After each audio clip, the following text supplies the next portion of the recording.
Hello, today I'm talking about how Hokuto no Ken, or Fist of the North Star, is crazier than you remember, or if you haven't read it or watched it, is crazier than you think. Before I talk about that, I just have to show you this.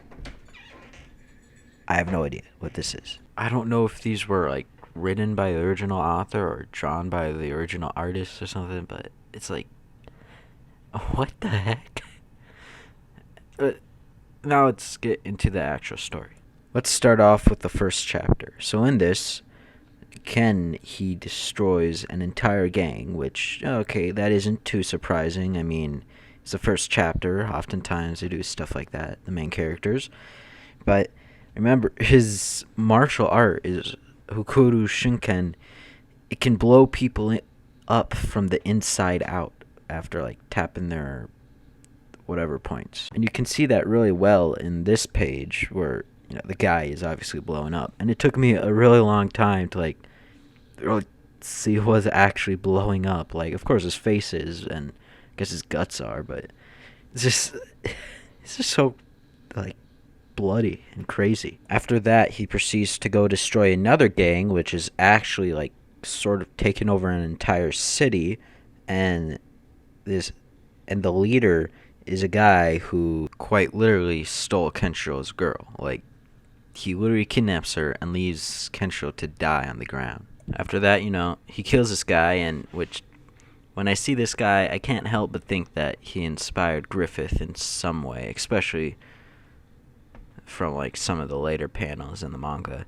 But anyways, you're probably thinking, so is that the whole story? No, that was just that was the first part. So you're probably thinking, what? That's like the first arc. It's 245 chapters, so maybe that's like 50 chapters, 100 chapters. No, that is the first 10 chapters of the manga. He kills this guy who did, like, horrible stuff to him. It's that early. And on top of that, technically, it isn't even just one arc. It's two. So, yeah, there's that. Anyways, after that, you're probably thinking, what does Kenshiro do? Like, is there other people from his past? Well, after that, he goes and destroys a country that believes it was chosen by God to survive the fallout.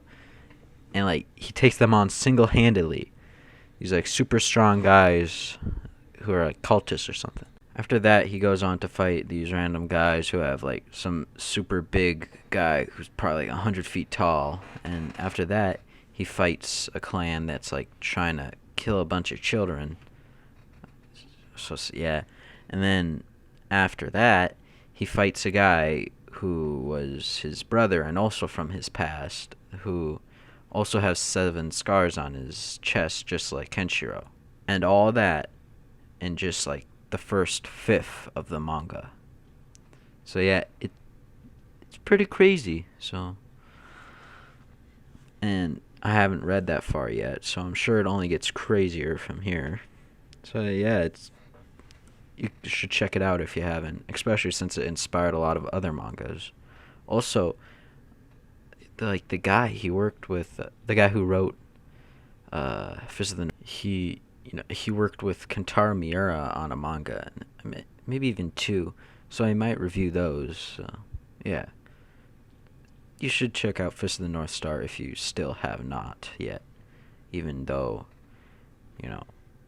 all the stuff it's inspired. Oh yeah, and it's also where the "Omae wa shindaru nani" meme comes from. 貴様の拳などかほどにも効かんわい。お前はもう死んでいる。何？もうは匠でギゼブ。 Oh yeah, just remember that, this is a shonen manga and anime, so it's for kids. So yeah, obviously you can see how it is for kids.